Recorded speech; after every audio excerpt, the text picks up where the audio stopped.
নমস্কার। আজকে আমি একটা বিশেষ রান্না আপনাদের দেখাবো, যেটা খেলে আপনারা কিন্তু কেউ কোনো দিন যুক্তিতর্কে হারবেন না। ঠিক আছে?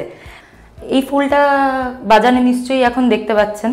তো এই ফুলটা যখন আপনারা বাজারে দেখতেই পাচ্ছেন, তাহলে কিন্তু এটা অবশ্যই নিয়ে চলে আসুন। আর এটা দিয়ে যে কত সুন্দরভাবে আর কত সহজ একটা রান্না করা যায়, সেটা আপনাদের আমি কিন্তু আজকে দেখাচ্ছি। আচ্ছা, এইটাতে কিন্তু আমি একটা অভিনব নাম দিয়েছি যে যুক্তিতেই মুক্তি। মানে এই ফুলটা যদি আপনারা খান, এর যা মেডিসিনাল বেনিফিটস আছে, তাহলে কিন্তু একদম 100% রোগ মুক্তি হবেই হবে। আচ্ছা, চৈত্র মাসের এই সময় এই যুক্তি ফুল কিন্তু বাজারে পাওয়া যায়। এই ফুল ডায়াবেটিসের রোগীরা খুব সহজে খেতে পারেন। তাদের জন্য ডায়াবেটিস কন্ট্রোলে থাকে, বা ধরুন যাদের কিডনির সমস্যা, তারা কিন্তু এই রান্নাটা করে বাড়িতে খেতে পারেন।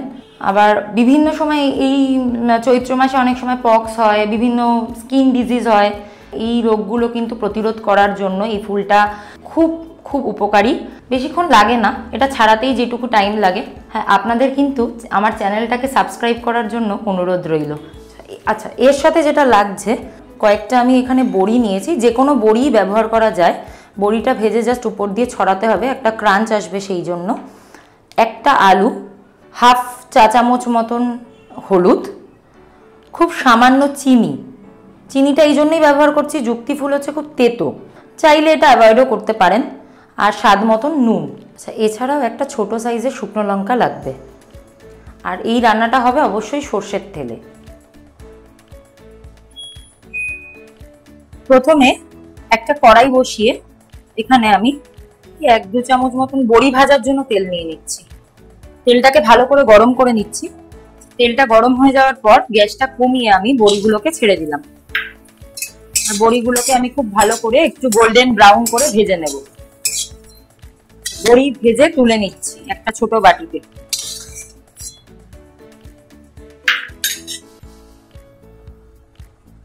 এই কড়াইয়ের যেটুকু তেল বাকি আছে, তার মধ্যে আরো 1 চামচ মতন তেল দেব। খুব বেশি তেল দেওয়ার দরকার নেই, রান্নাটা খুব কম তেলেই হয়। এই তেলটা ভালো করে গরম করে নিচ্ছি। আর আলুটা দেখুন, এরকম ছোট ছোট করে কেটে নিতে হবে। একটাই আলু রেখেছিলাম, এরকম ছোট ছোট কিউব করে কেটে নিতে হবে। দিয়ে ভালো করে আলুটা ধুয়ে নিয়েছি। তেলটা গরম হয়ে গেছে আমার। শুকনো লঙ্কাটা 2 টুকরো করে তেলে ছেড়ে দিলাম। এই সময় গ্যাসটা একদম কম করে আলুটা ছেড়ে দেব। অল্প করে নুন দিয়ে দিচ্ছি।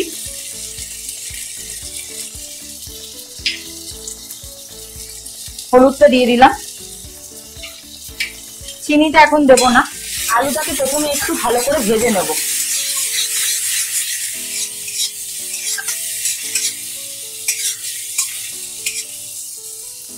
গ্যাসটা একদম কম করে নিয়ে একদম লো ফ্লেমে গ্যাসটাকে রাখতে হবে। দিয়ে একটা ঢাকনা দিয়ে দেবো। জাস্ট 1 থেকে 1.5 মিনিট এইরকম ভাবে ঢাকনা দেওয়া অবস্থায় আলুটা ভেজে নিতে হবে। 1 মিনিট পর আমি ঢাকাটা খুলছি।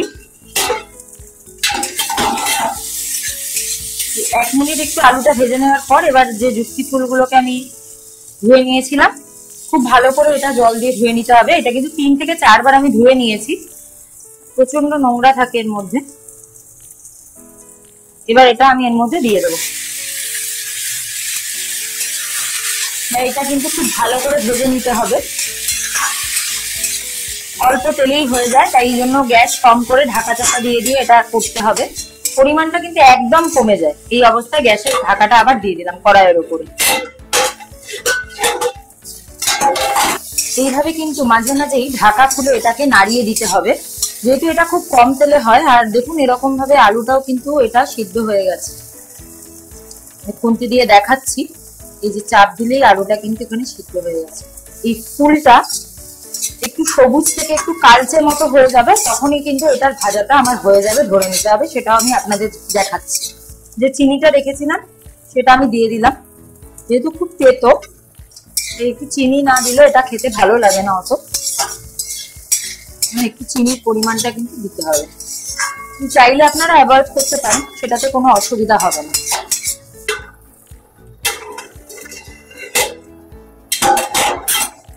ঢাকাটা খুলে নিলাম।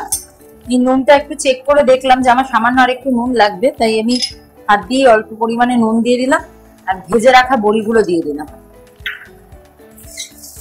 এবার গ্যাসের ফ্লেমটা বাড়িয়ে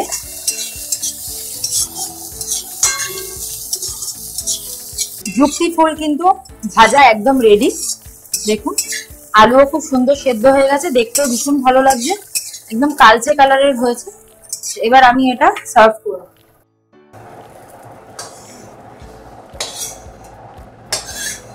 যুক্তি ফুল ভাজা আলু দিয়ে একদম রেডি। এটা অবশ্যই আপনারা ট্রাই করুন বাড়িতে। কেমন লাগলো রেসিপিটা কিন্তু আমাকে অবশ্যই কমেন্ট করে জানাবেন। যদি ভালো লাগে অবশ্যই একটা লাইক করবেন, আমার ভিডিওগুলো শেয়ার করার অনুরোধ রইল এবং আমার চ্যানেলটিকে সাবস্ক্রাইব করবেন। থ্যাংক ইউ বন্ধুরা।